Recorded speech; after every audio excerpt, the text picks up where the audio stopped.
Assalamualaikum warahmatullahi wabarakatuh. Perkenalkan, nama saya Nur Afni MD Jembai, NIM C201191135.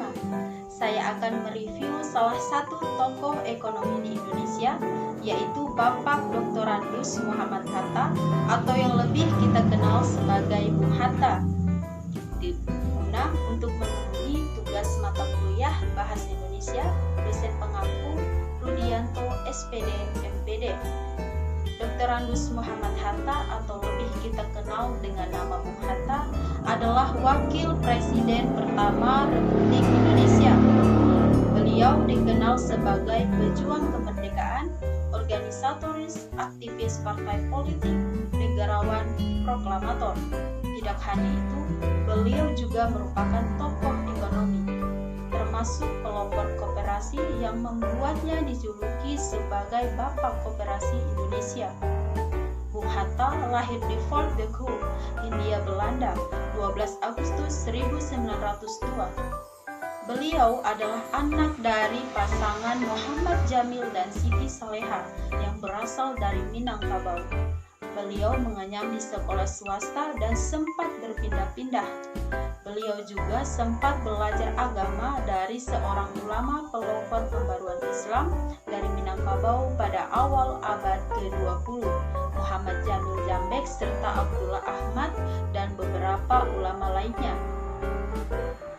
Perhatian Bung Hatta terhadap ekonomi tidak lepas dari sosok ibunya yang berasal dari keluarga pedagang di Bukit Tinggi. Di Padang, beliau mengenal pedagang-pedagang yang masuk anggota Serikat OSH dan aktif dalam Jong Sumatera Nembon sebagai bendahara.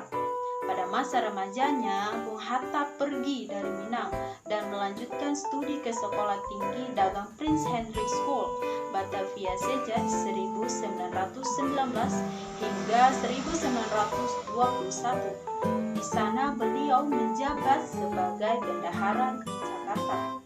Bung Hatta melanjutkan perjalanan ekonominya dengan masuk Nederland Handelschool School, Rotterdam, Belanda pada 1921 sampai 1932. Di sana beliau bergabung dengan Perhimpunan Indonesia. Beliau kemudian lulus dalam ujian ekonomi perdagangan pada 1923. Di Perhimpunan Indonesia, Bung Hatta menjadi bendahara pada 1922 dan menjadi ketua pada 1925. Setahun berselang, pidatonya membuat beliau semakin dikenal sebagai pemikir ekonomi. Pidatonya kala itu berjudul Struktur Ekonomi Dunia dan Pertentangan Kekuasaan. Pada pidatonya itu, beliau berbicara soal struktur ekonomi dunia berdasarkan landasan kebijakan non-kooperatif. Pada masa ini juga, Bung Hatta memperdalam ilmunya tentang ekonomi koperasi. Beliau bahkan sampai mengunjungi Denmark untuk belajar soal koperasi. Bung Hatta aktif menulis berbagai artikel tentang politik dan ekonomi. Bahkan saat beliau dipenjara oleh Belanda di Glodok, Bung Hatta menghabiskan waktunya dengan menulis buku berjudul Krisis Ekonomi dan Kapitalisme. Setelah menjabat sebagai Wakil Presiden pertama Indonesia, Bung Hatta tetap aktif dengan pemikiran ekonomi kerakyataannya. Yang terkenal adalah ketika beliau berpidato pada 12 Juli 1951 dalam memperingati Hari Koperasi di Indonesia.